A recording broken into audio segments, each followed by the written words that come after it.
আমার অনুভূতি, বাংলাদেশের জনগণের যে অনুভূতি, যে আবেগ, যে উচ্ছ্বাস, যে উদ্দীপনা, তার সাথে আলাদা কিছু না।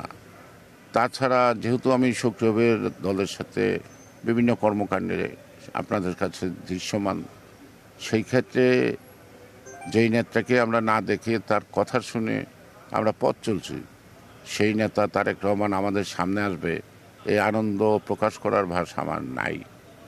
তো আমরা এটা বিশ্বাস করি যে যতটুকু বাকি আছে সকল ষড়যন্ত্রকে মোকাবেলা করে আর নির্বাচন কমিশন কর্তৃক ঘোষিত সেই নির্বাচনটা সুষ্ঠু অবাধের মধ্য দিয়ে জনগণের ভোটাধিকার আমরা জনাব তারেক রহমানের নেতৃত্বে আমরা প্রতিষ্ঠিত করব।